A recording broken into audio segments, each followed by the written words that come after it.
All right, are we back? I think we were back, yes. And let me just share the screen.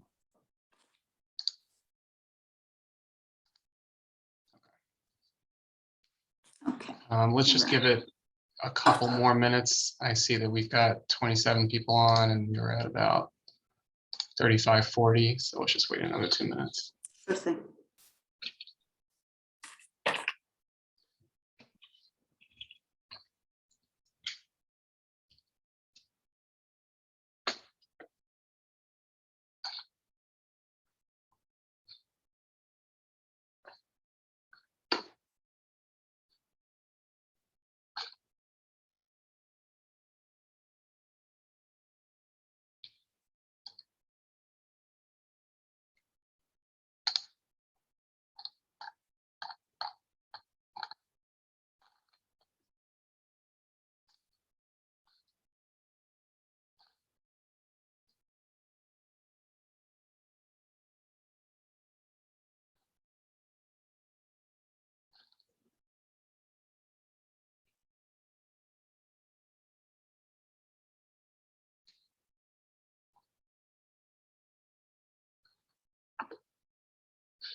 Okay, I think we can resume.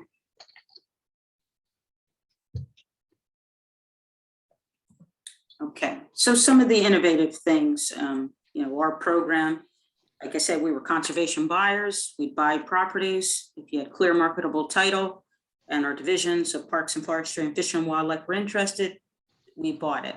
With Blue Acres, we realized that we needed to be as flexible as possible once we got that federal approval, because ultimately we want to move folks out of harm's way. We're not negotiating. We're not trying to lowball anyone in the offer that we make. We want to give them as much money as possible. My team actually, I say to folks that we're actually advocates for the families in our grants once we get the hard work of writing and getting the federal approval in place. And so the appraisal appeal is one of those things that we instituted to give owners an opportunity to find ways to make more money in a federal process, which is a very difficult thing to do. Another thing that we have done is we put a upside down mortgage team together. We realized that 10 to 15% of the families in our grants were upside down on their mortgage. And because of the flooding situation, they couldn't get out from the situation. And so we were able to negotiate on their behalf with lenders, 35 different lenders under Sandy, helping 73 families with upside down mortgages. And our total debt forgiveness is almost $6 million for those families, with the greatest debt forgiveness being $300,000 on a property. So again, we advocate, as homeowners, you tell us what your situation is, and we will attempt to build the capacity to help out with that situation so we can get clear marketable title to buy your home and move you on your way. A lot of families have a mortgage they can't afford. I should say they can't afford two mortgages. And so instead of staying in a flood prone home, they'll often use their flood insurance money to fix up their homes, and then they rent it out while they move to higher ground. So we also instituted a tenant relocation program. And so we will make the homeowner whole so that we can buy the title to that property. And then we will also assist the tenants in finding clean, safe, sanitary, and a home outside of the floodplain. And so we have a tenant relocation team where we've done that as well. Next slide. And then this is just some post demo stuff. We come in, we oversee the demolition as well. Next slide.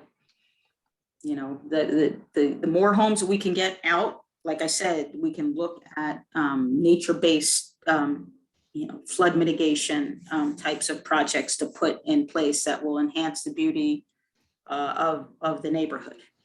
This is just kind of our basic stats on where we are. We started back in '95 and up through 2012 when Sandy hit, we had done about 300 homes. 2013 is when the state buyout program was born to kind of facilitate all buyouts across, as opposed to having the towns have that burden. And since then, you can see the numbers. We've made 1,100 offers, meaning we basically have that many properties federally approved for purchase and demolition. We've already closed just about 775 of those, with 712 of them already demolished. I mentioned the debt forgiveness number, the amount of tenants that we relocated, and the red dots you see on that map are the 20 municipalities across 10 counties during Sandy that we were assisted. So we're all the way up from New Milford, all the way down to the Atlantic City area over to Cumberland County in the Delaware Bay Shore. So together, just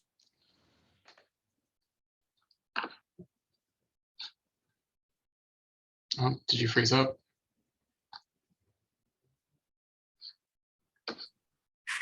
Can we get to the next slide? Yep. Yeah, sorry, you froze up for a sec. Okay. And that's it. So that's me. And Great. that's kind of us in a nutshell. I figured there might be questions or other things, but like I said, ultimately, we write the federal grants. We have the non-federal match share. And so that's the beneficial plus for a local government that doesn't have to take on that burden or do any of the grant writing or the implementation of a program. But from this point, without knowing how much money is even coming into New Jersey, I've had a couple of conversations with the administrator here in Milburn, and it's really to answer questions to see if buyouts are an option that the town and the residents want to consider based on how you're impacted by Ida. So I'll leave it there and see what questions might be out there. Great, thank you, Fawn. You're welcome. I'm going to start off with a couple questions just that came to mind as you were going through. What are the most common reasons why a homeowner would or would not qualify for the program? We see one or two homes on a street where it's not a cluster, and the benefit of all the costs that go into writing a grant and securing federal funding, it's not cost effective.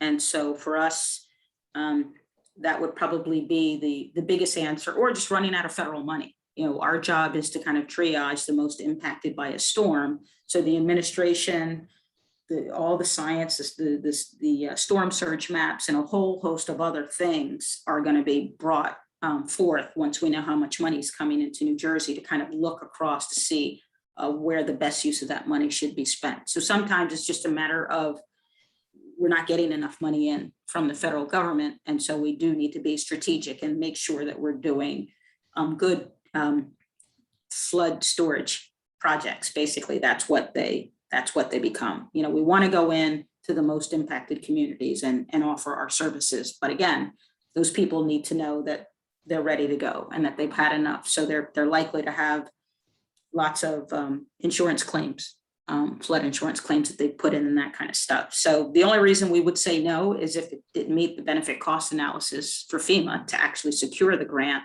or if the homes were kind of pepper sprayed out and it didn't really make a cohesive cluster to be considered in the first place.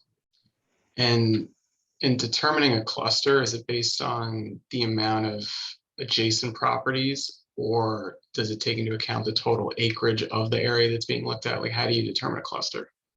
It's the impacted homes. We really do want to we're looking at the floodplain and, like I said, if you have an AE zone that is, directly adjacent to a stream and those folks are constantly, impacted, we would want to work with you to make sure strategically, whatever we're pulling out would provide a benefit for the town in the future.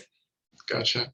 So And it could be a small amount or a large amount. It's not the number, it's the location and how connected those homes are to each other. And as we continue to get declarations for these types of storms, do you envision that more funds get put towards programs like Blue Acres as opposed to other measures that would have counted as mitigation tactics previously? Well, I mean, we are one tool.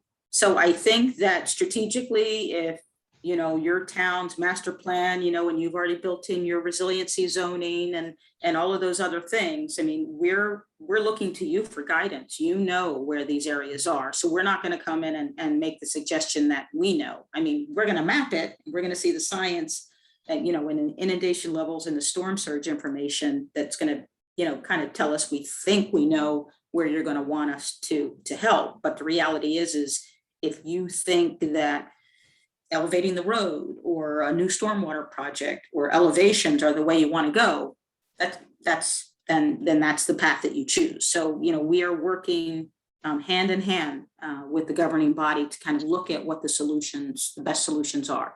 And we understand we're just one of those tools. So if there are other tools that work, we only do the buyout though. We don't do elevations. We don't do any of that we don't assist in any other mitigation platform. So if buyouts are your answer, we're willing to do all the work and the grant writing for you.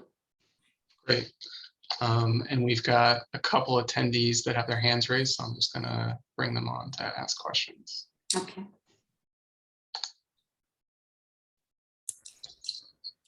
Hi, how are you?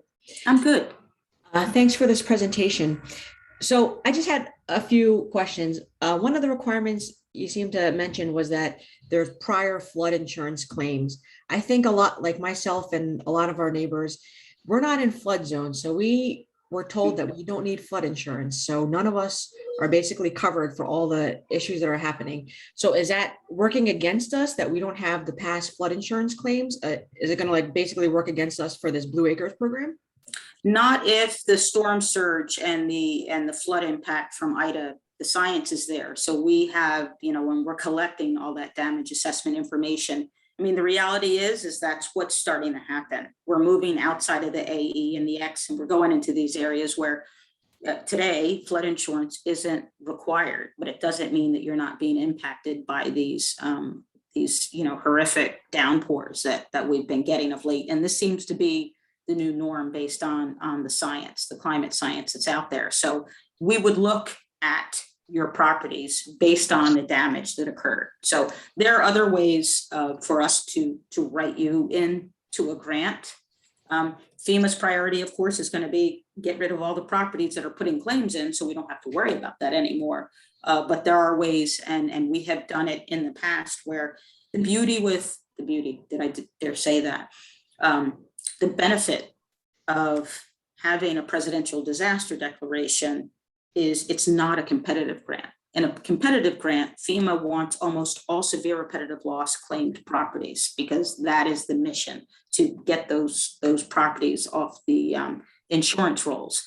When a disaster hits, it really is about the impacted area. And so if you're impacted by Ida, you are eligible. And so when we put a circle around the cluster or the section of your neighborhood that you live in, some folks might have insurance, some folks might not. But the reality is we can look at your homes and see the impact. And that would be the science that we would build into the benefit cost analysis model to prove that your homes are worthy. So that's our job. If you tell me that this is something that you want and your neighborhood was impacted, we will write the grant to try to make FEMA say yes. Okay. And then I guess you mentioned that you've been talking to Alex and kind of know the situation that Millburn is in. For myself, I'm in the South Mountain neighborhood. What do you think are the chances of this actually happening for us? you know, as someone who works for the government, knowing that those dollars have not been put in place, I'm not allowed to even make any suggestions. You know, after Sandy, we got $300 million and we were able to work on 1,000 properties. So if we're looking at 300, Ida impacted, you know, additional counties. They're saying it could definitely be second worst to only Sandy. But if we look at today's values, I'm thinking that we're probably going to get more than we got. But again, that's just a feeling that I have. And I know I'm being recorded, so I'm probably going to get in trouble when this gets played back to, to my administration. But I think everyone who's interested in a buyout should tell us. And then we will look at the amount of people in your neighborhood that are interested. And we'll look across the board. Maybe you're not the first neighborhood that we go to. You know, we have lots of neighborhoods where we have hundreds of properties that basically are in substantially damaged homes where there was like 5 to 10 feet of water in their home. So they can't even live in them. The velocity of water knocked out their basement and their foundations dropped. So they have, you know, tags on their houses, basically, that they're not safe. And so there are definitely places in the state where, again, the state's role is triage. So there are definitely places that we're likely to go that have been impacted to that extent.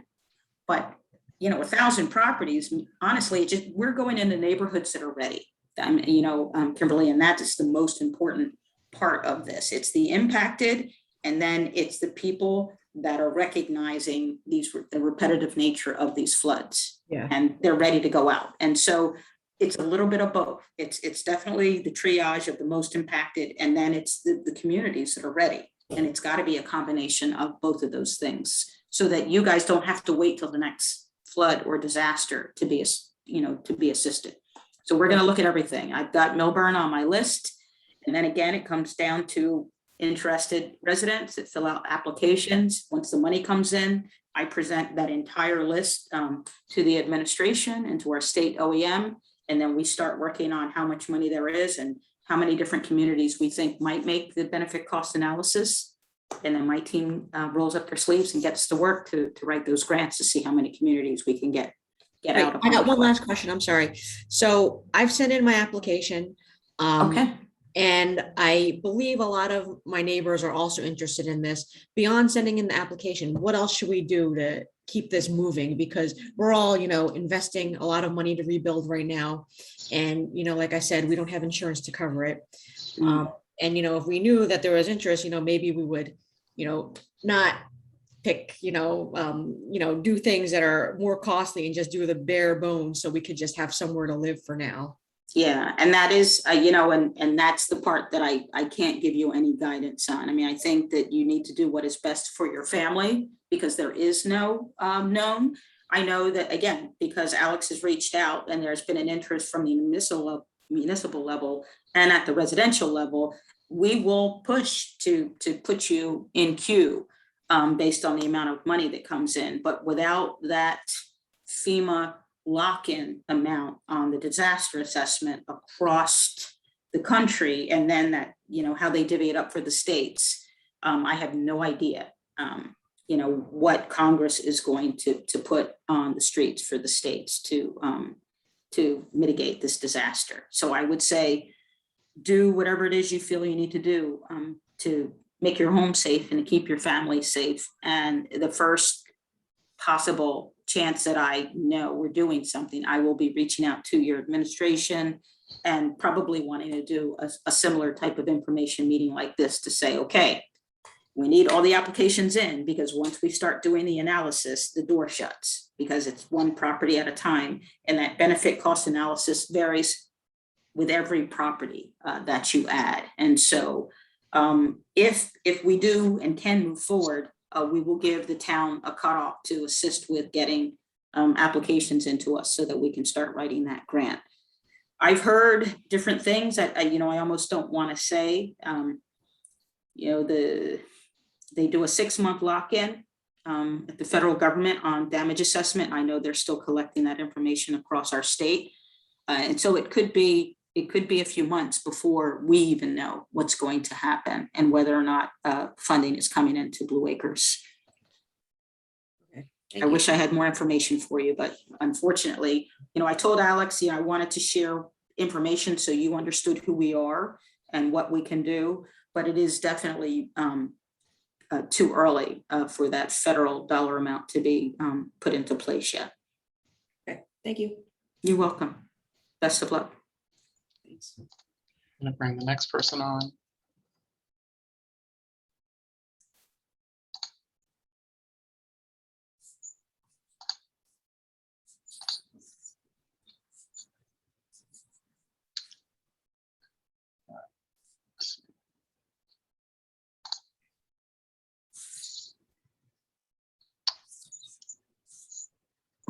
Hi there. It keeps telling us to speak, but I don't have my hand raised right now.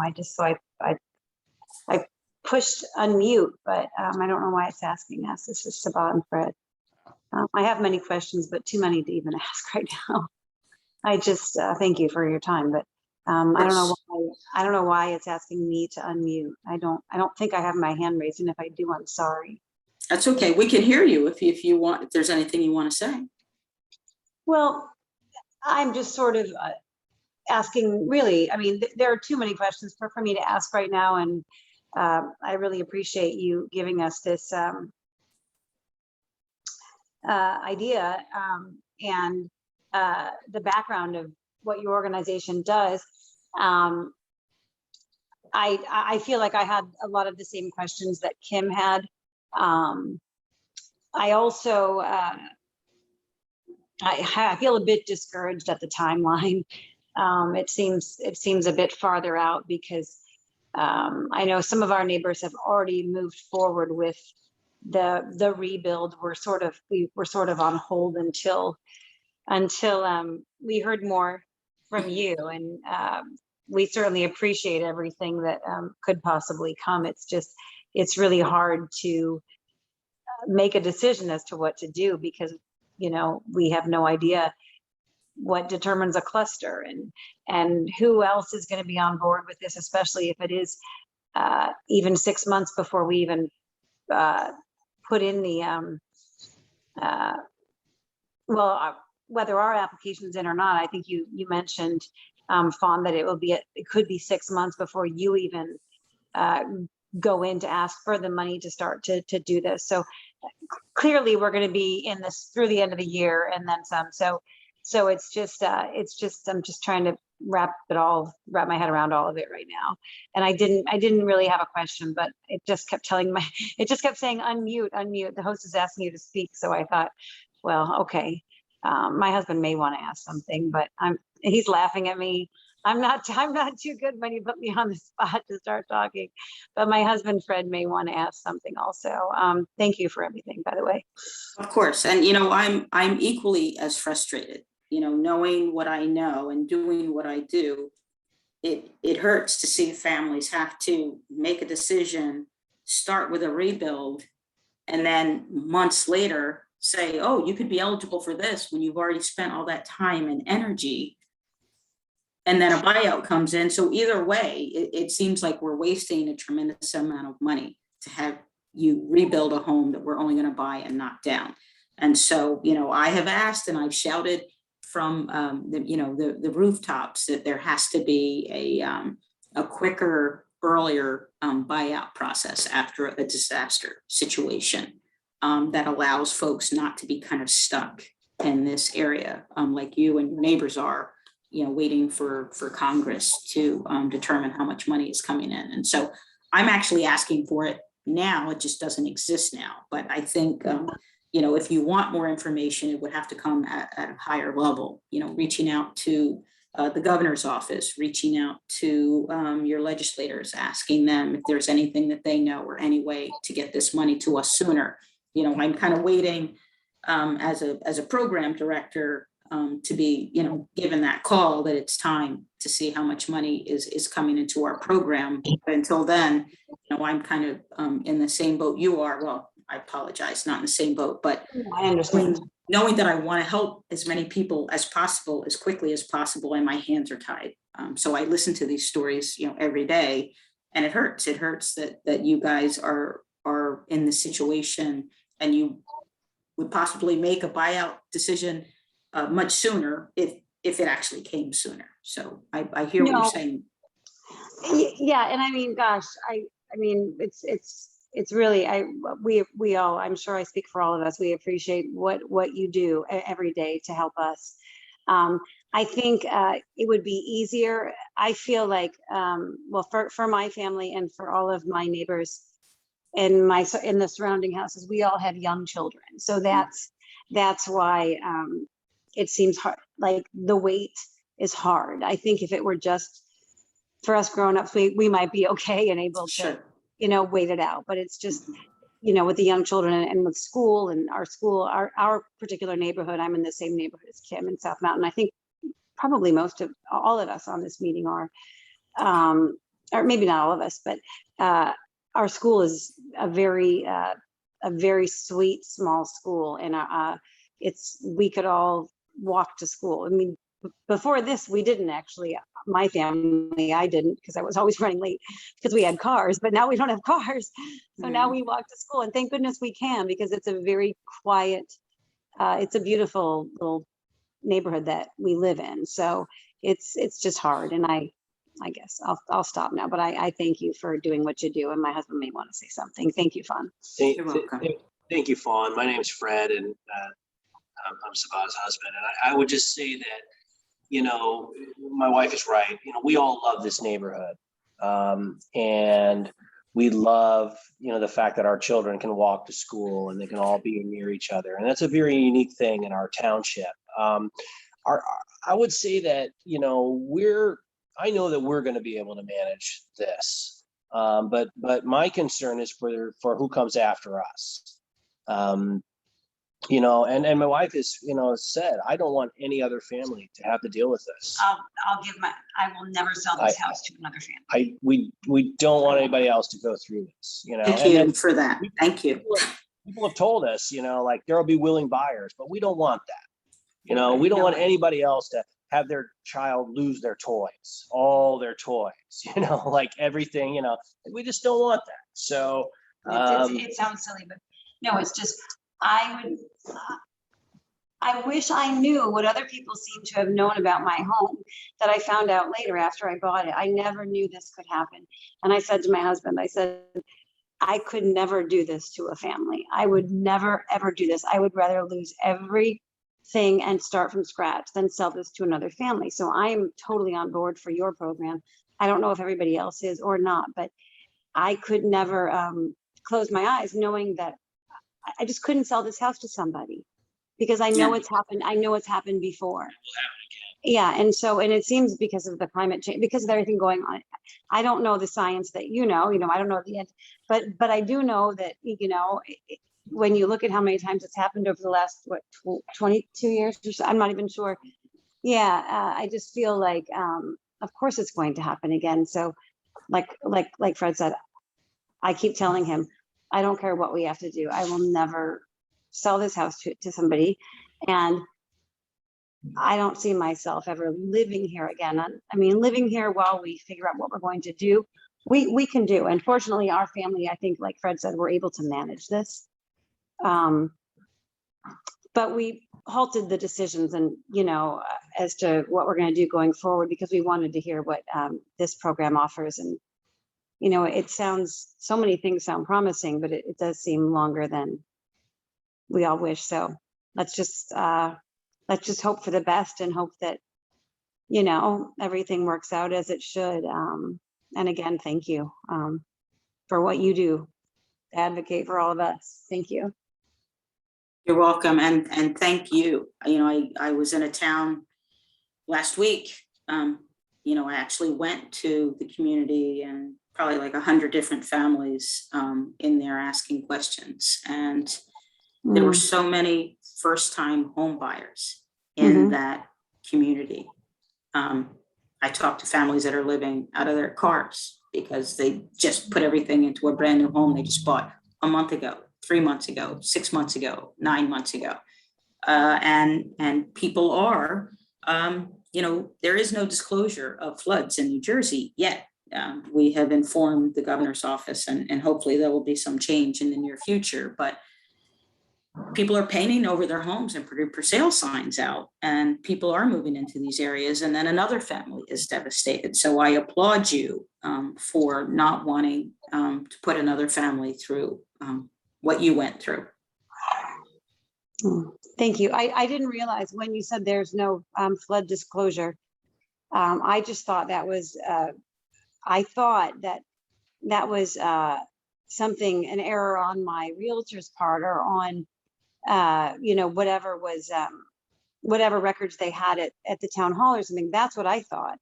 I didn't realize when you said, I don't understand, when you said there's no flood disclosure right now in New Jersey, you mean that it was okay? I mean, it was just normal that we didn't know about this? Like it was okay, because it was not in our disclosure from our, from what I understand. Right. No, the agents don't have to disclose that. They leave that on a buyer to, determine what questions or not. And if there's no questions, they can be silent, which is Exactly what happened to us, and maybe unacceptable. It's unacceptable. And exactly. it needs to be stopped. Thank you. Yeah. Thank you for the clarity. Thank you. Yeah. I'll Yeah. let someone talk. Thank you again. Mhm.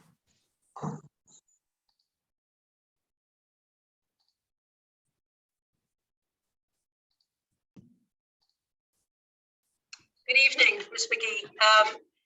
I have a question about what happens to a property once the building has been raised. And what I mean here is, does the NJDEP do any engineering studies? Are they involved in any way with whatever a municipality does afterwards in terms of flood mitigation in an area that's been raised? I hope my question is clear. It is clear. It is clear. And so we do, our charge is to buy and demolish those homes. They are state assets. And so if a town wishes to do something with that property, it would have to be a nature-based solution. There's no hardscaping, there's no detention basins, there's no, walls or things of that nature. It has to be nature-based, one, because it's owned by the state through the Division of Parks and Forestry on the deed. And then it's the state regulations and the federal flood regulations. And because we are a conservation buyer, there's no hardscaping on the properties. And so if we can assemble enough homes where the homes have been demolished, then we can come up with like I said, a nature-based solution to flood storage. We have a couple of them happening throughout the state right now. We've won awards on a couple of them already. And so the DEP is involved in much as they are the owner of the property. And so if the town wants to do something, we make sure it's in compliance. It has to be native species and those types of things. We're kind of limited on what we can do with state land acquisitions. And so other than that, it's hand in hand, but it wouldn't be hardscaping. But yes, and it's not a land use. It would come through the Blue Acres program also facilitates that coordination with the town's interest. I have a landscape architect on my staff that will review any concept plans that the town comes up with. If it's a viable plan, we bring the department, the Division of Parks and Forestry in to make sure it's something they're okay with on their property. And as long as the town is willing to manage this new use, we say yes. But there is an internal review, absolutely. So let me just make sure I understand. Could the town create some kind of drainage system, or would that be counter to what you're describing? That would be counter. Yeah, Okay. that's a completely different mitigation type of project where the town would come in and maybe buy the properties and then create some drainage project. No, these are conservation open space purchases through flood mitigation by removing everything out of the floodplain and allowing it to do its job. So yes, there are definite limitations on how that property can be used. Okay, thank you very much. You're welcome.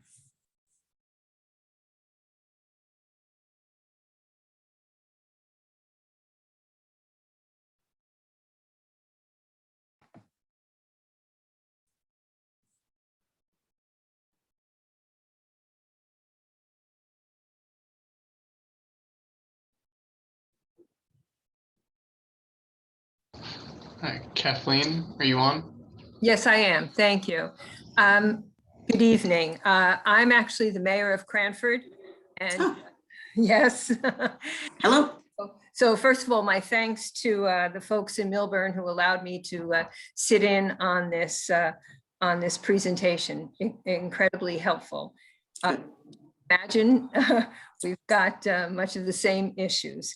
So my question too, is it preferable for the municipality to speak with homeowners first and determine, their interests, and then go to you with, 2, 3, 4, whatever the number is, homeowners who may be interested, or just have them go to you individually? And my second question is it, do you look favorably upon a number of adjacent properties, a group of properties together, or does that not matter at all? The grouping is almost critical.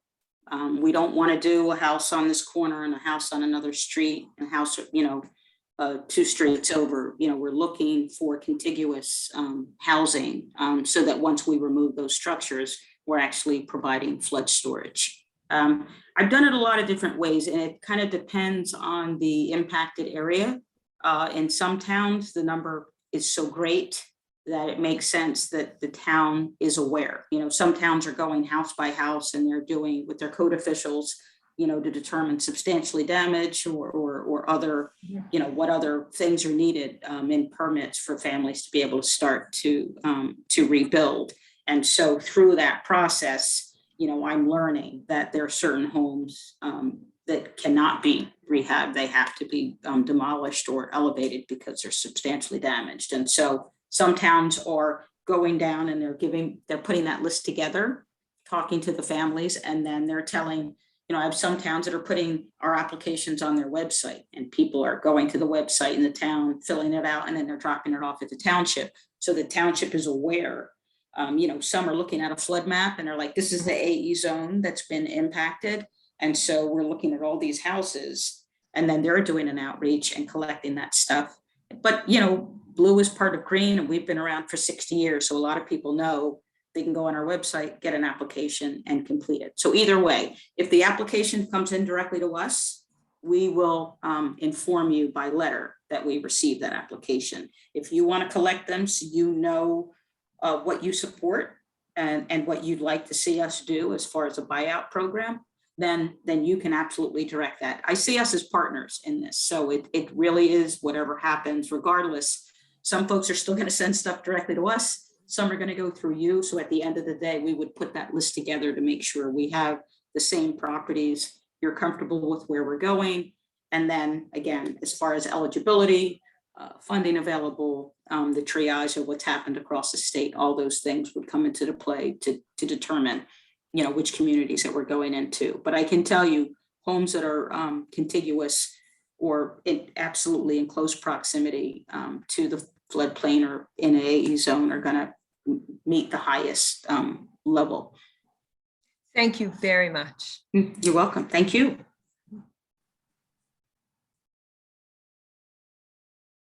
Thank you for coming on, Mayor. Let's bring on Jacqueline.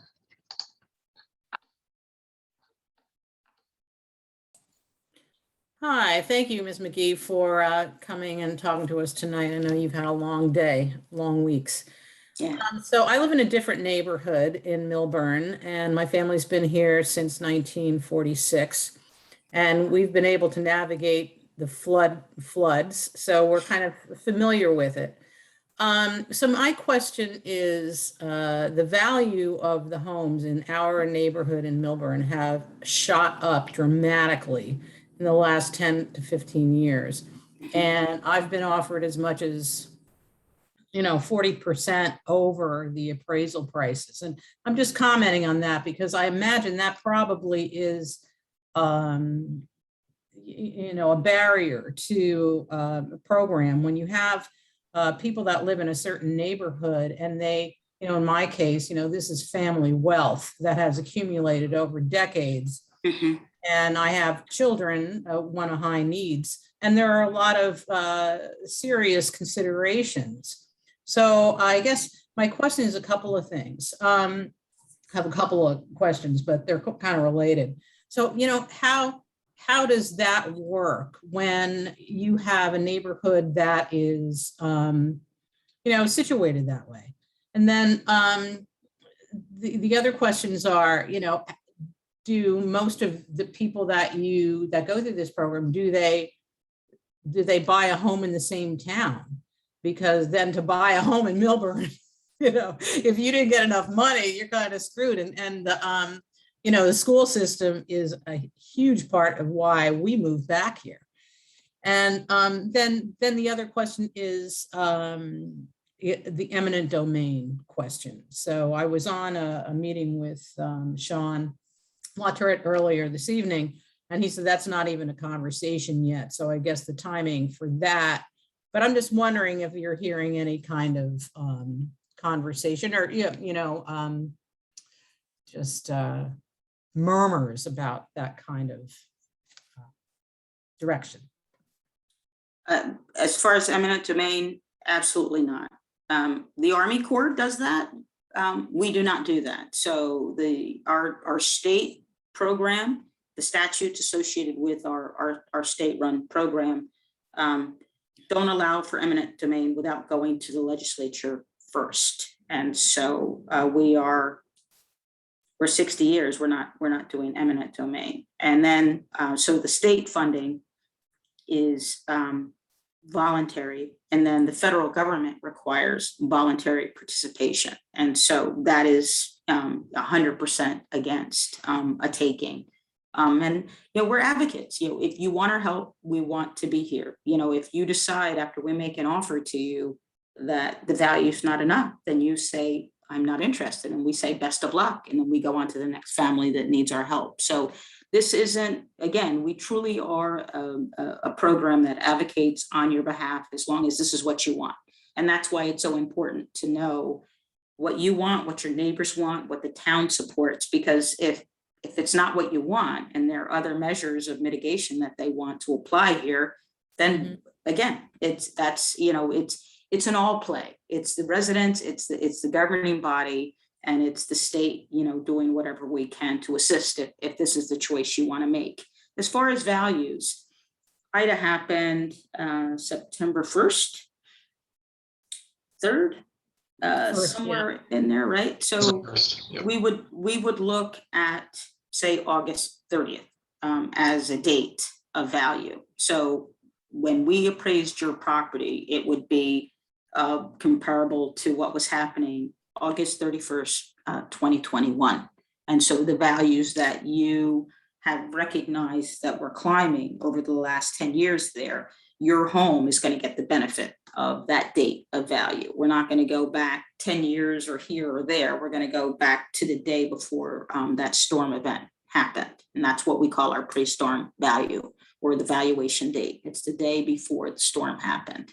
And so if you know that you were looking at that much. Now, the market has been hot, there's competition in the market. And so maybe you could get 40% more from somebody else. It's the question of whether or not you want to sell your home to another family that will be affected by flood. So I can tell you that the current market value of the square footage and the size and bedrooms and bathrooms of your home will be what will be valued, and hopefully it's a satisfying value. If it's not, you can hire your own independent appraiser again to go out and value that property, and then we will take both of those and hire a third. And again, advocating and hoping that we get a value that will make you happy so that you can move on and hopefully buy another home of your liking. I mean, that's the whole purpose of the program. It's not to lowball you. It's not to negotiate down or ask for a bargain sale. We really are trying to give you everything that you can get that allows you to start over on higher ground. And we would hope that you could find higher ground within your community so that you could maintain the schools and the beauty of the community that you moved to for that purpose. Okay, thank you. Mm-hmm.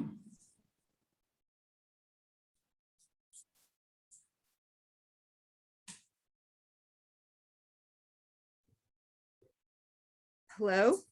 Hi. Hi, my name is Chris, and thank you for giving us all this information. I live You're in welcome. South Mountain. I've been there since 1982. I have lived through 3 floods. Mm. Okay, now let me explain to you. After this one was the worst. I can tell you, I can write a book. I am alone now. I'm a widow, and I've stayed in the same house where my daughter grew up and my husband lived with us. Anyway, this time, the minute my toilet in the downstairs started gurgling, I knew the house was going to flood. Hmm. I can write a book, and I wish I could tell all my neighbors how bad it is and what's going to happen. I fought my toilet for an hour and a half, and I saved my kitchen by doing that. The rest Wow. of but I was on my hands and knees with a towel stuck into a plastic bag, which my son-in-law from California was telling me what to do. And I was bailing water into the sink. At that point, the sink started leaking. I opened the door with one hand and I kept pouring water out. When it started pouring through my garage, because I have a split, I let go and I started running through the house and saving everything I could. If I had another set of hands, my house is the only house in the area that has a valve in my basement to shut off the sewer system. The problem was it was built by a contractor, but for himself. But what happens is I have a 5-foot crawl space, and I would have to get in there myself.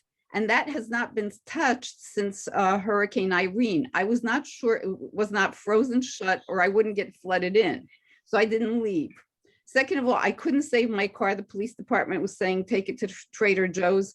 I looked out the window and I knew if I got in the car, I would never get back because our street becomes a river. And I knew everything that was going to happen. And I'm telling everybody that's listening, it will happen again.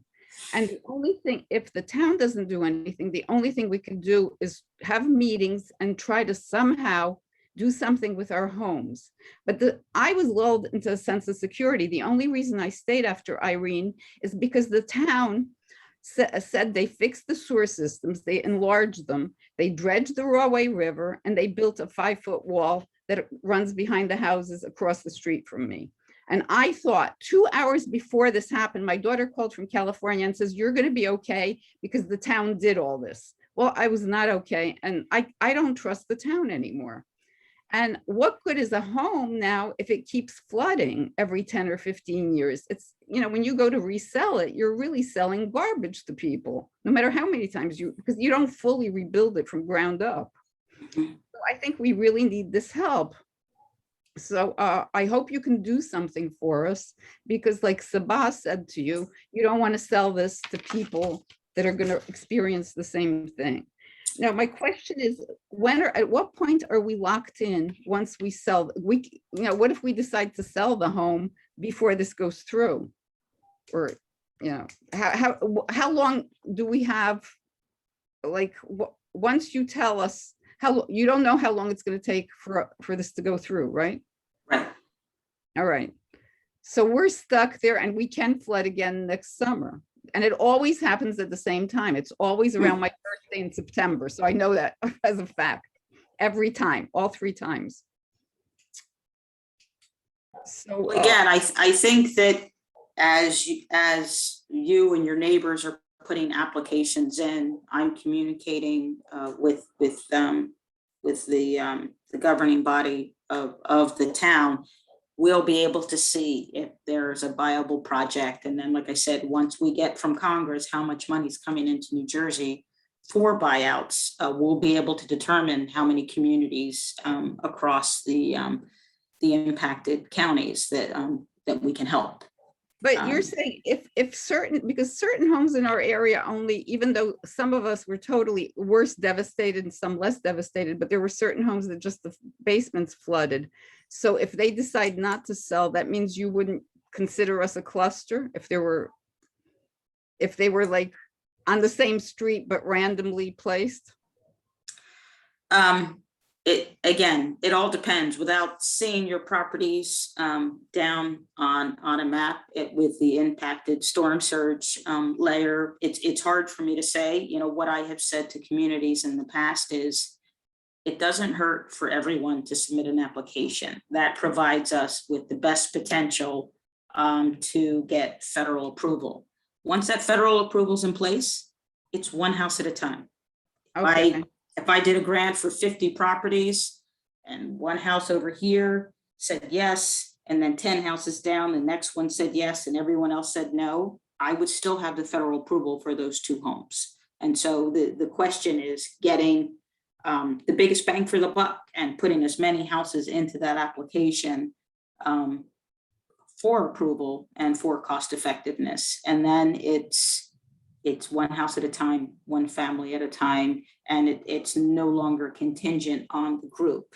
The grant approval is contingent on the group. And once we meet that benefit cost, then it's all individual. okay. All right. Well, thank you for your time. You did answer my questions. I appreciate it. Yeah, best of luck to you, ma'am. Thank you.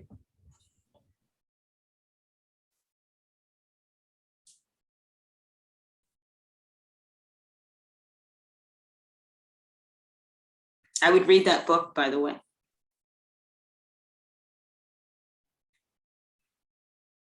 Hello? Hello. Hi, thank you so much for your presentation. As a You're former welcome. educator, I really appreciate what you're doing. It's a fantastic program. Thank you. You use the terminology bang for your buck. And Jacqueline Ross, I believe, came up with the question that I had, which is you threw out a figure of $300,000 for a home, perhaps in Somerset or wherever you were referring to. The house across the street from me, just a week before Ida hit, sold for 1.5 million. So this is, and we knew the original owner who bought it for under 100,000. Mm-hmm. You're not going to get your bang for your buck. You're not going to get awards for this neighborhood because, you can't buy out 15 properties for what you could buy out, 30 properties at 500,000. You're not going to find that here. So does that to our disadvantage? It's all cost effectiveness. Now, if you said these homes were $1 million and there were flood claims against them and the damage assessment. So when you do a benefit cost analysis, they're looking at the replacement value that it would take to bring that house back up. And so it's the cost of construction. It's all the materials. It's the type of foundation that you have, and there's huge formula and calculation of lots of different things that have to be input for it to kick out a number. And if the number is a 1 or above, it's cost effective and there's a benefit. If it's below that, it's not. And so every property has to be put into that federal formula to see if it's cost effective and meets the federal criteria for approval. And so that process would determine whether or not, but your home could be worth $2 million. And if it still meets benefit cost, then yeah, we would buy it for whatever it costs. I mean, I don't care what it costs. I care about moving homes out of the floodplain, and I live in New Jersey. I've lived here my whole life. And so I've seen, and I've worked for Green Acres for over 25 years doing land acquisition. So I have seen, the ebb and flow of land values, and I know the regions of the state that are just costly to live in, but it doesn't matter if no one should have to live in a flood prone home. It's not safe. And like you said, I mean, the resale value, it's hit or miss. I mean, you might have $1 million the week or month before a disaster, but if that home is impacted, will somebody come back and buy it? Or maybe they will. Maybe they'll write a check and they'll knock it down and build something and elevate it high enough that they don't have to worry about the storm that comes, the next 5 or 10 years down the line. So when people come to us asking for our help and asking for a buyout because they're tired of flooding, we are going to take the time to do that flood analysis and to do that benefit cost formula to see if their properties meet that formula. It's another reason why the clusters are so important, because you may have one house that's just below that cost benefit and another house on the street that's up, and we accumulate all of those together So that as a unit, that larger group usually comes out with a benefit because you have different properties that might have flood insurance, it's more claims. One may not have any insurance at all because it's been in the family so long. And so we pool all of those together in attempts to get to across the finish line to meet that benefit cost analysis. So property value it's not the value, because if that region of the state, that's what it calls for, it still means that there should be a flood buyout opportunity for you. Absolutely. I think this program is fabulous. And we have been here, my husband and I are in our 70s. We've been here. This is our 5th flood. And it's been, my nerves are frayed. I can't take it anymore. And the last one, I actually spoke to 2 people from the Army Corps of Engineers who promised that the work they were doing was going to mitigate this flooding. And otherwise, we would have moved after Irene, because we had it with that one. And now this one is worse. So I went to meetings with the water company when they were getting rid of a pumping station, and all of it through the years. And I'm just tired of it. This is ridiculous. We shouldn't have to live through this. And we're lucky. We're on the high side of the street. So it didn't come up to our 1st floor. I mean, I feel terrible complaining when I see people had to move out, So this program is really needed. And I, for one, will write to the governor to say that we need to get the funding for you guys quicker. Excellent. Thank you so much. Thank you. Hang in there.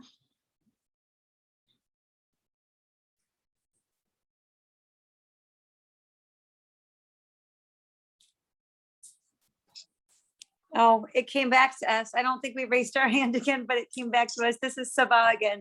Okay. Vaughn, I want to piggyback onto what she just said. Again, I feel like you can't really visualize our neighborhood, and we're all kind of asking you questions about our particular area and where we are, and all that you're doing is good. All you're doing is trying to help us. And I just want to say thank you again, because I know, that's all you're doing is trying to help and advocating for us. And it must be hard when people are trying to tell you about our individual homes and what we're going through. I know you're listening and trying to understand, but like I said, I thank you for what you're doing for us. And I hope I get to meet you, because I hope this is going to go forward. And I think Fred wants to say something. I did raise my hand, but I think Chris asked my question, and I think you answered it. Okay. But I will just ask you one more question. I'll say, I think what I'm hearing from you is that what we need to do as a community is to get as many people as we can to file that application. And the more applications we get, the better chance of you getting the federal funding. And then you can come out and do your individual assessments, and then we can all make our own individual decisions. Is that correct? In a nutshell, yes. I mean, Yes. Obviously, attention will always go to a community that is collected. They're on the same page. The governing body, the neighborhood, all has applications, and that brings attention to anyone. You can't ignore that, whether or not there's enough funding or not. It's going to bring attention to the fact that we are going to look at Milburn to see if there is enough funding to do something. So yes, absolutely. And then once that grant is approved, it's all individually based on how we move forward. Thank you. Thank you very much. Thank you, Fawn. Thank you You're so welcome. much.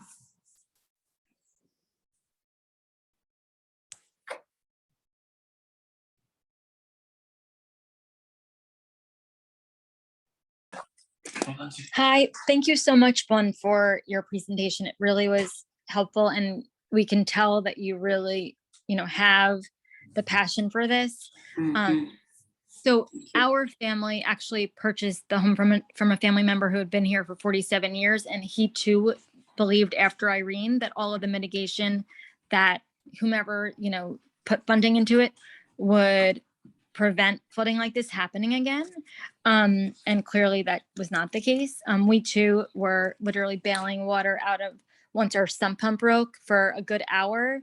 And then realized that it was not going to happen. And so we just started saving our things and making sure that we had food, because we were, having visualizations that we're going to be stuck for a week, in our attic. So, I mean, it was really very scary.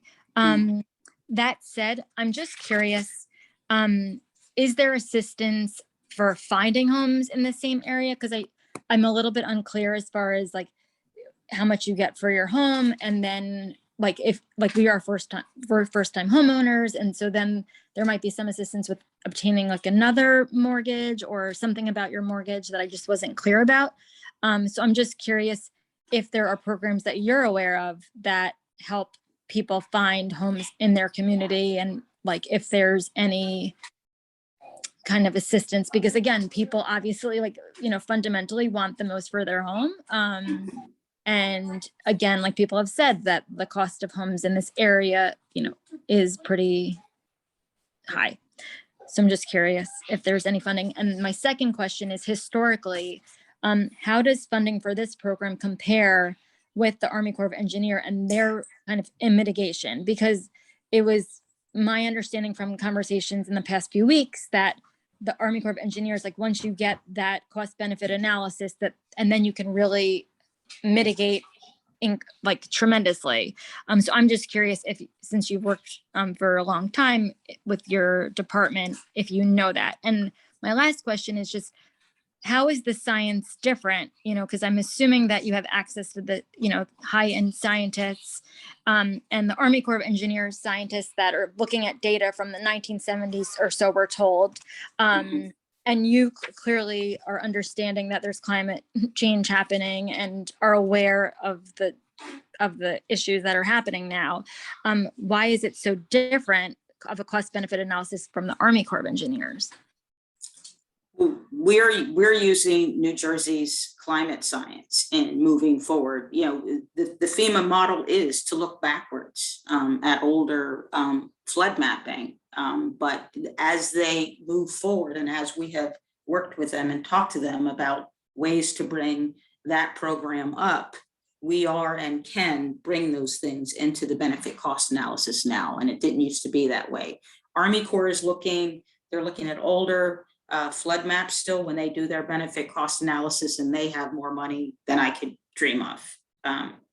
So it's never competing as much as it is looking at the feasibility studies that they do, determining when they're going to come around to actually doing any of the projects that they have, and then where that non-federal match is going to come from. And it's usually the state or the county or the local governments that have to come up with those dollars for Army Corps projects. And so sometimes, even if they have a cost benefit analysis, if we can see a cost benefit analysis for a neighborhood that may or may not have benefited from what the Army Corps would eventually do, 10, 15, 20, 25, 30, years down the line.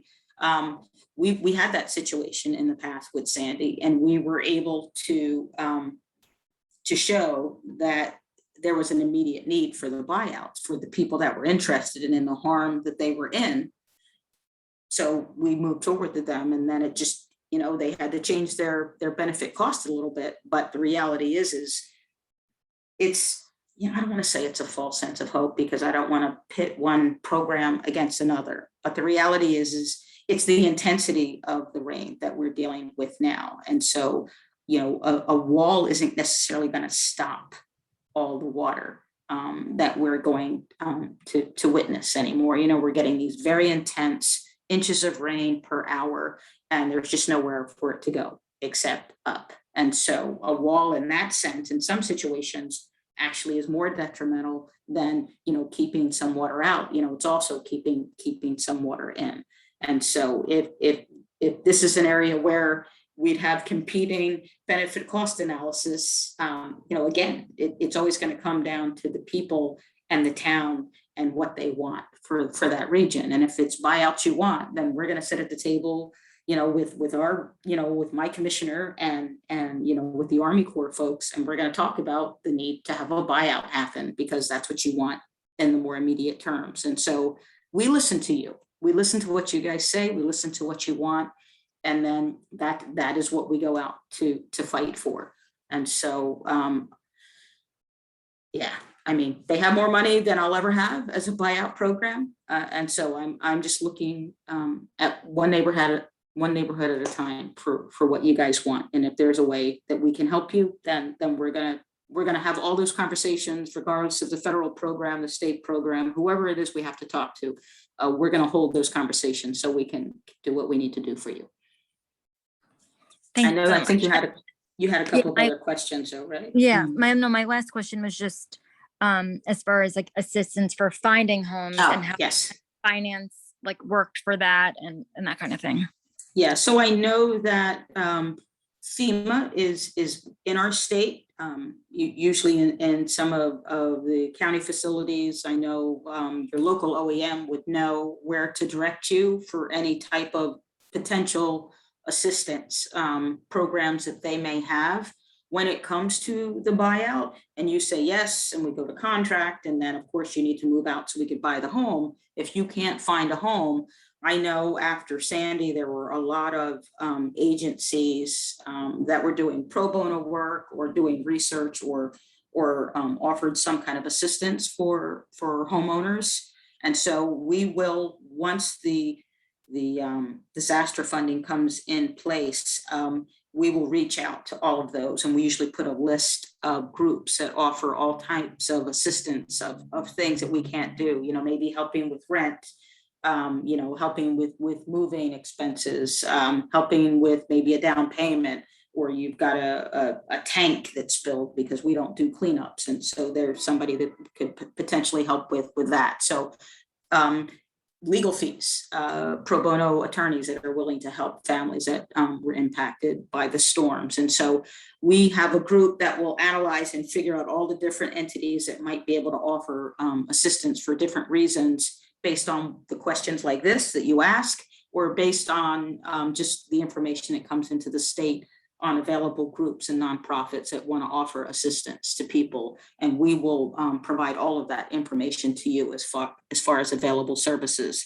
And then hopefully, like I said, your date of value would be the date before Ida. So hopefully that current market value would be enough for you to purchase a home on higher ground. If not, I do have a tenant relocation team that after Sandy, sometimes we would offer their assistance to sit down with you, do an intake, talk about the type of house you're looking for, the neighborhood you're looking for, and then we would also do a search for you to see. We're not real estate agents, but we will offer any kind of assistance we can to help you move on. I mean, we can't buy the home unless you can find a new place to go. And so that's a critical step. If we need to find a way to help you, we would do that as well. Thank you so much. Just one last question to follow up is, have you ever been in a community where other people, because what happens with homes that go up for sale in like South Mountain and basically all of Milburn is that they go very, very quickly. And I'm just curious, has there ever been a way in which there's financial assistance in relocating people in the same community? Because I think a lot of people and a lot of our neighbors are, have children in the schools, love the area, do not like the flooding situation and don't like feeling unsafe. And so I'm just curious, has there ever been any community that has seen like the houses that go up for sale that are on higher level, that are safer, helping families relocate into those homes, but in a way in which it's not like basically there's funding to kind of help, because again, it's such a high, the market is just really high here. Right. And I'm not as familiar with the values in your area, but I do know in other communities that we worked with that has absolutely happened, where people have just moved. Some communities are large enough that they have low-lying areas and they have higher ground portions of the community. And so people were able to either move to the higher side of the community, or they moved into neighboring communities. So their community and services and jobs and those kind of things were still close by. So we would do our best to assist you. We'd do our best to see what was out there. And we would hope that, again, based on some of the values that folks on the call have talked about, it would be hard to know whether or not the value you had, if the market is that competitive up there, I can't promise anything, but again, if there were any way that we could help or help facilitate or help find some of those homes, we would do that. Okay, thank you so much. Mhm. Yeah, I mean, it's a hard question.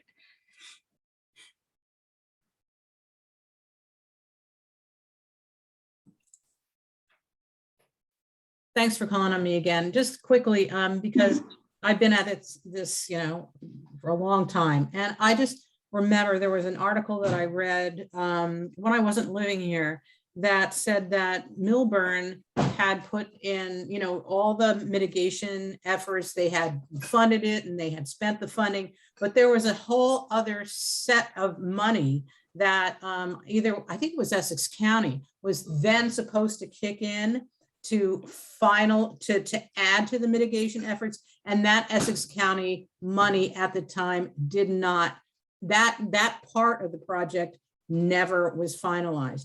Then just last week in the Star Ledger, there was another article that talked about, I think it was the Army Corps of Engineers, but I'm not sure, so please forgive the holes in my memory.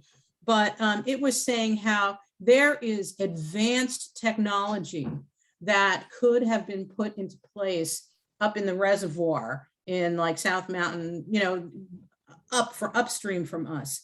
And that again was never done because there was something about the application from the township that had this one component that they just were not happy with. And therefore they completely stopped the whole program. And last week, the article was about, this needs to be relooked at and renegotiated. And so there are some other aspects I just want to, say to the people on the line that, I've read these things. And so there are other things that we need to consider too, or we can consider, because all the mitigation efforts that have been done, in my understanding, they were not final. They were what the town did.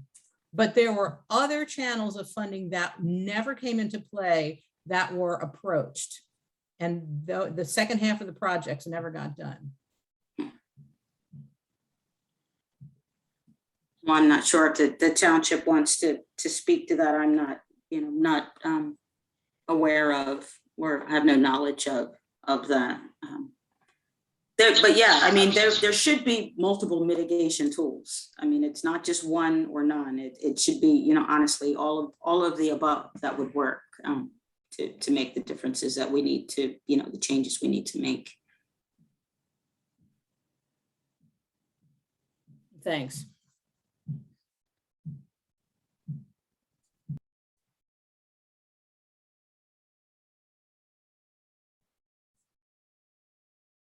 Hi, would you be able to put on the screen your Fawn's information? There was a whole sheet that you went over for 2 seconds. We didn't even get to take a photo of it. Or maybe you could even email it to all the participants. There you go.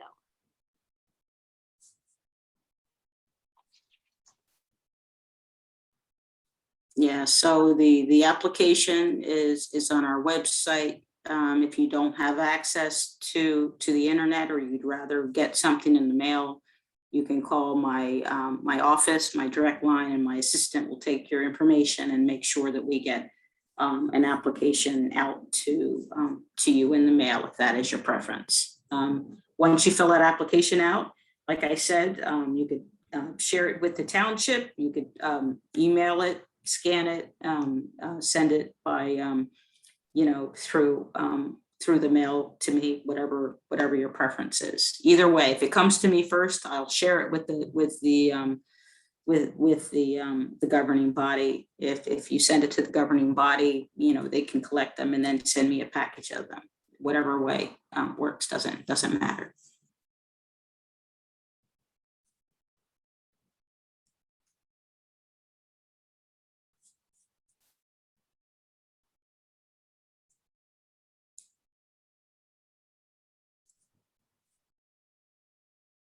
Hi, this is Kimberly's husband, Mohammed. Thank you very much for hosting this session. Really appreciate it. As my wife mentioned, we already sent our application in, and I was wanting to know if there's any way that we can just like check the status, or if there's anything like, just to make sure that we're part of like the whole grouping and cluster program, just to make sure that we're giving our case the strongest footing that we can. Mhm. Well, I can't share other people's information. Once you submit something, it's all confidential. It's not even operable, just out of respect that we don't want, other people coming in and knowing your Sure. personal property or the worth of your property, unless it is you want to share that information with them yourself. But we do communicate that with the governing body. And so we'll start to map and identify them. I just got the approval for the acknowledgement letter that we can send out. And so that letter, if you haven't received acknowledgement, you're probably going to receive something any day now if your application has already been received by us. Once we get closer to, and we map everything. So once we have a map of those properties, that would be something that we would share with the governing body, so they could see if there are missing pieces and what would be a viable cluster for an application. And then we will we'll see what happens after that. But I would talk to your neighbors. Everybody individually, like I said, they're going to always do what it is they choose is best for them. But hopefully, through Alex, at the township, we'll be able to get some communications out to you guys. If we need additional applications, maybe they could do outreach to those folks that are missing and see it if they want to participate. Because like I said, should we get enough money? Should we come into Millburn to do an application? Once we start that science, and that analysis for the benefit cost, you can't just drop extra properties in as you go. So it would be important to make sure we have heard from everybody that's interested by a certain date. And if there's funding available and it looks like Millburn is a viable community, believe me, I will be communicating. I'll probably ask Alex to set up another meeting. So I could provide any last minute information to anyone that's still on the fence, so we can make sure we get everybody's attention. Great, thank you so much. And I don't mean to be so forward, but if you ever are in Millburn and you would like a tour of our house, you're more than welcome to take a look. Why? And I have to say, I've never been. I'm a South Jersey girl, born and raised, and so I've never been to Millburn. So, I do hope that I get the opportunity to get the funding and financing to come up and meet with you all in person and take a look around town. Thank you. Thank you, though, for that. Thanks.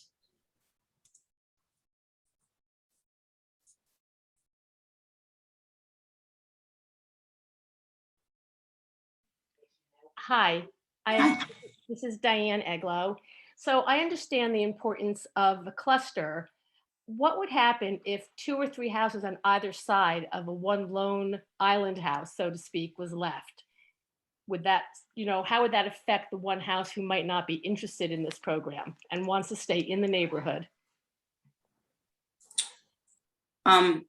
We would just have to see, and then it's up to the town too. Often if you've got, the end of a cul-de-sac or a small group of homes, then you're still dealing with the, utilities, all the services, the emergency services that may still need to be, spent and organized to go in even for that one home. Every community will be different. And so I have to look at all aspects of, the impact of Ida, the claims for properties that have claims, and then the cost effectiveness through running the BCA calculation. And so a lot of that will be determined as we start putting information in. And that's why I say that the bigger the cluster, the tighter the cluster, I should say, the better. It could be 5 homes if they're all connected and they make sense. And we're really kind of taking all of those homes out of the floodplain. So everything is different. What I say is just be true to yourself. Apply if you think it's an option that you might want to consider, and talk to your neighbors and talk to the town. And when it comes close, to being viable, like I said, we will meet again and we will talk and see if there's anyone else out there that could help make it work. But this won't be the last time we chat, whether there's funding or not. I'll be communicating with the community to kind of let you know where you are. And lastly, in full disclosure, I am the township committee member. What happens if 10 or 20 houses are purchased? What happens to that potential tax revenue? You might have mentioned it in the beginning of your presentation. I don't recall.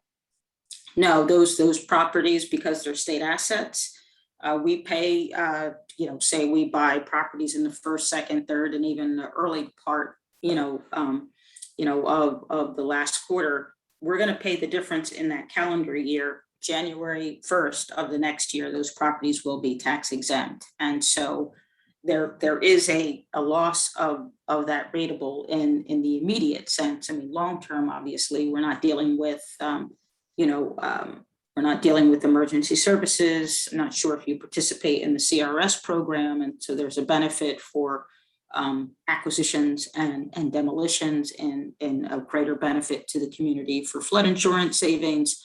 And so, we're hoping that, and just the fact that the buyout process was completely facilitated by the state, the non-federal match, the implementation, all aspects of the grant writing. And so we're hoping the cost and the weight of that helps balance out the loss of the rateable for those communities.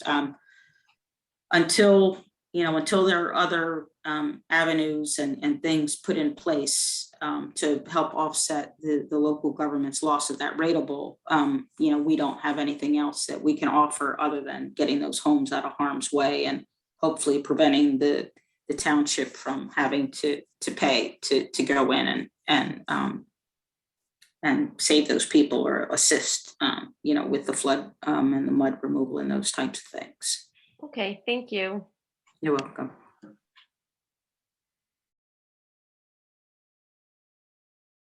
Okay, I think this is the last person. Okay.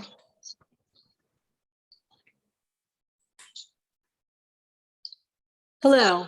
Hello. So I'm sorry, I missed the very beginning of your presentation. Thank you, Ms. McGee, for being here. My name is Odarka Stockard. I'm not a person in the flood zone, but I have a question because I am aware, I'm very familiar with all the rivers in town. We have quite a few. It's not just that one branch of the Rahway. We have the one that comes through the center of town. We also have another unnamed creek that goes into the Rahway eventually behind the high school and across the Springfield border. And I'm aware of a few homes, actually I'm aware of one home that flooded there. What happens was when the river overflows, it takes the shortest route back to the Rahway, which happens to be not its own route, but goes into one of the other tributaries. And so I wanted to get clarity on homes that are not in these clusters, that are not in that Locust to Ridgewood cluster of homes. Should they be applying for Blue Acres, even though they're not in a cluster?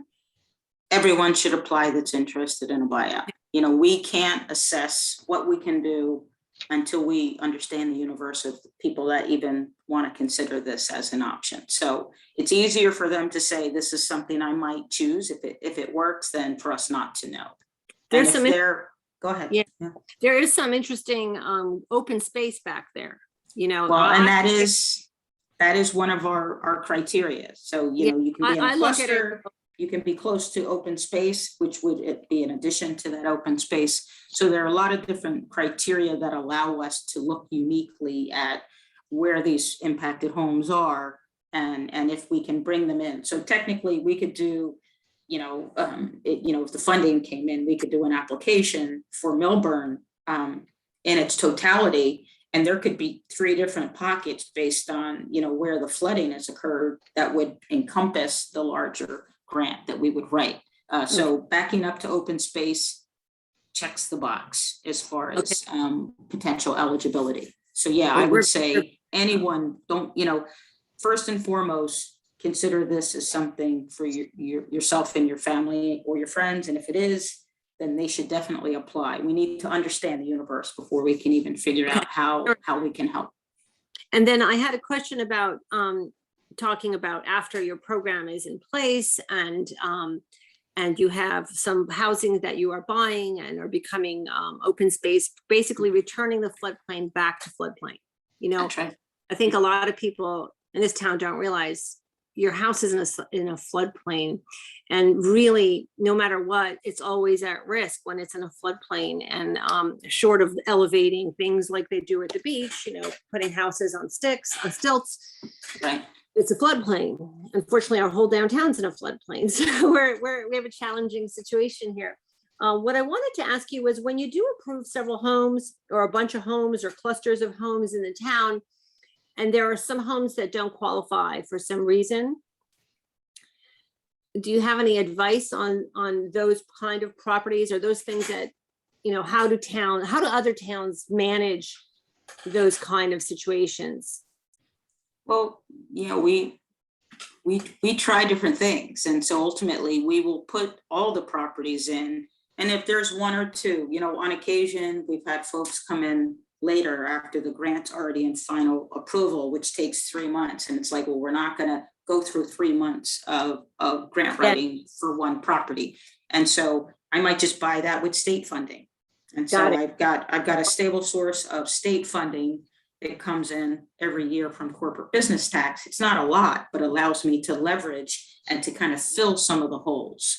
Okay. Now, obviously, you know, the more expensive the properties are, that money's not going to go far. But there are definite ways to make sure we put as many properties in the federal grant. And if it's one or two that would bring that cost benefit down for the entire neighborhood, I might pluck them out and buy them with a different pot of money. I'm going to so what you're saying is, when in doubt, apply. Yes. Thank you.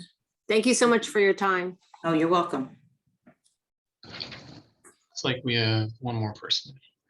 Okay. Hello.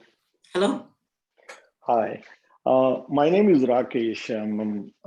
I stay in Fort Gilbert Place, near to the neighborhood where heavily impacted by the flood. I just have one small question. I mean, most of the questions are already asked by all the audience joined this particular meeting. But one question comes in my mind, that as you said earlier, that it would be few months before even you can speak about what is going to happen and whether the Fed is going to release the funds, or how much funds are going to be allocated to to have this properties buyback and another kind of permutations and combinations. One question is looking or you have been in this working in this area, in this I would say like in this particular situation and this kind of situation for years and years. So do you think that even, let's say we get n number of applications, let's say 50 applications from our neighborhood, and even waiting for after 6 months, do you see a chance that Fed can come and say, hey, we would not consider this particular area for whatever funding that they allocate, because there are other states or there are other cities that are more impacted than Melbourne?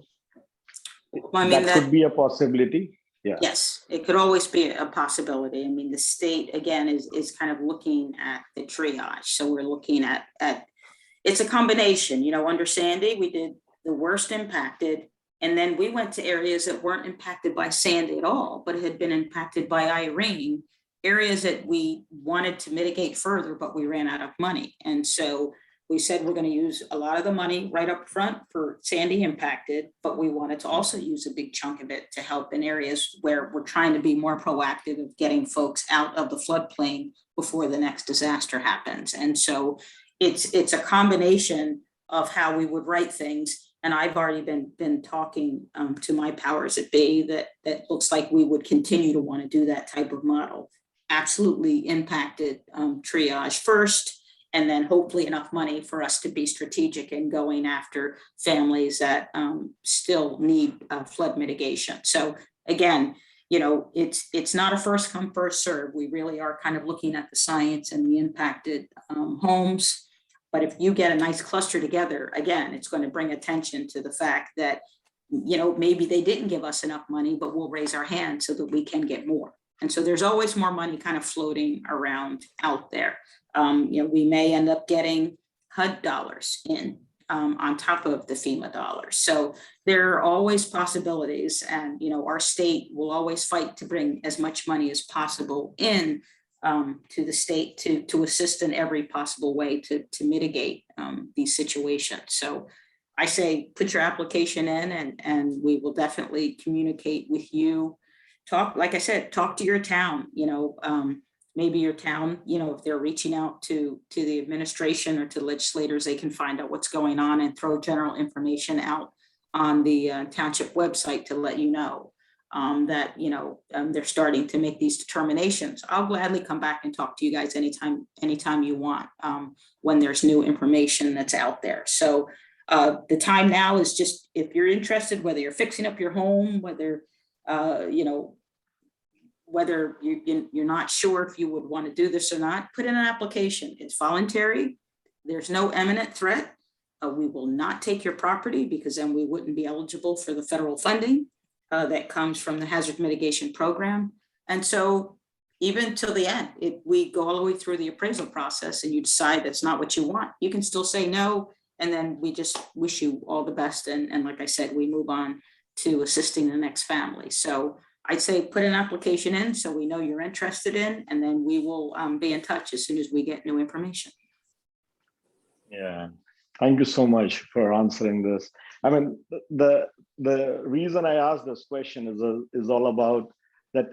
Definitely, if we wait for next few months, we would spend few thousands here and there to renovate the house back to like to make sure that we start living as we were living before, basically. And then we would consider this application, and at some point we would think that, okay, there is some possibility, but at a later stage we would not know whether there is still a possibility. Even a number of application has been filled. So there is a doubt always comes in our mind that whether we should spend, and then whether we should wait, or we should balance out here and there. But I guess I got your answer that there is still a possibility of no, but we would try our best to see if we can fill this application and see how it goes, basically. Okay. That's right. All right. We can't even advocate for you if we don't have the information from your community that this is something that you guys want. So I wish there was a faster way to get this information to you. But I know New Jersey is working on getting that information as quickly as possible. All right. Thank you so much. And thanks for patiently answering our questions. And, I wish you folks all the best and kind of making this transition. I know every day is a difficult day, whether to spend, whether to not, whether to stay, whether or not, the burden is heavy and I mean, it's been hard 1 month that has been passed, and I would just say every morning or every afternoon, because we are working from home, I just come out and talk to our neighbors, and then start chit-chatting, and then the time just flies to just discuss the problems that we are facing together, basically. So it is what it is, but yeah, let's see how it goes. But thank you so much for your time. Of course. Okay, looks like we have one more.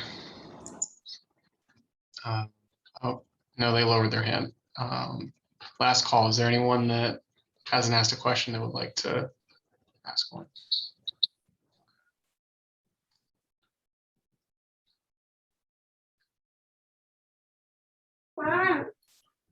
Hello? This is Mamta.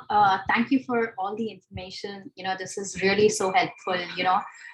Just one question. So around the cluster, right? So if everybody, could there be a possibility that, based on the funding, assuming it goes positive, the funding comes in from the federal government, and, the cluster is decided, and I'm just taking a number. So 50 people opted for it, but the funding is not enough, and, there is only funding for probably lesser houses. So is there like a prioritization or something that's done on, who gets, the money, just based on that funding? If, some people get it, some people don't get it, how does that work? So Yeah, maybe not enough funds for all the 50 families who did want to go with that option, but there are limited funds, but the cluster is still there. The approval is coming, but it's just not enough money for all the families. So, then what would be the steps in that case? Yeah, I mean, if all the homes meet the benefit cost analysis, what we have often done in sitting down with the town and looking at the mapping is we do like a first tier and a second tier with first group of homes getting the funding, and then the second group of homes as alternate. So if anyone says no, we can immediately pull one of those families up for funding. I think we would look if holistically that whole community can meet benefit cost analysis, which means it gets a federal approval for funding. Often we usually get enough to fund that whole project area. If not, we would see if there's any way to pull additional money in. And if there isn't a way, then yes, there is a phased process where we can put the worst impacted homes first, and then the secondary as the next phase. For every person that says no, we can pull up one of those families into that same funding pool of money. And then, what we did in Sandy, honestly, is we started with one pot of money, and then other programs that were set up to receive that funding weren't as successful, and there was leftover money. And so we will do the science and engineering and the BCA for everyone that applies, and again, put it in that phased process, and then see if other programs aren't utilizing all of their funding. We always put our hand up to take other people's money if they're not using it. So we find a way to pull additional money in. If it doesn't work there, and another pot of money, like I said, from HUD would come in, we would flip your properties into that grant. And so we will find a way. And honestly, if we already know you have a benefit cost analysis and somewhere in disaster funding that money isn't available, I mean, it takes a lot longer, but we could actually even write a competitive grant for that funding. And so, like I said, first and foremost, we need to know the universe, the triage of the area. If there's enough money, then we don't have to worry about it at all. If not, we can phase it based on the worst impacted families, and then everyone else as replacement homes. And then we try to pull in other money. So we can definitely cross that bridge when we get there. I'm not sure how many properties we would end up having in Millburn. I've got some towns that have hundreds of homes already impacted. So I had my one baby. So many. I had one small one and some other pieces. Thank you. you're welcome. Okay, I think we don't have any more hands raised. Fawn, thank you very much for your time this evening and My for pleasure. covering everything in depth and answering everyone's questions. Any closing remarks you want to make? I just, again, call, ask questions if you have them, talk to your town, make sure you're asking, you have the ability to reach out to the administration and to your legislators to kind of see what's going on, fill out your applications. We can't advocate for you unless we know this is something that you want. Again, it's no taking. It's all voluntary at the state level and at the federal funding level for these mitigation funds. And so it's completely up to you throughout the entire process. So it can't hurt to fill out an application. If we get the funding and we can get a approved grant, then you basically will know what we can give you as your pre-storm value. And at that point, you can make an educated decision on what is best for you and your family. But until then, do whatever it is you need to do to keep your families safe, until we can get more information to you. Okay. Thanks again, Fawn. You're welcome. All right. All right. Take care. Take care, folks. Take care. Take care. All right, bye-bye.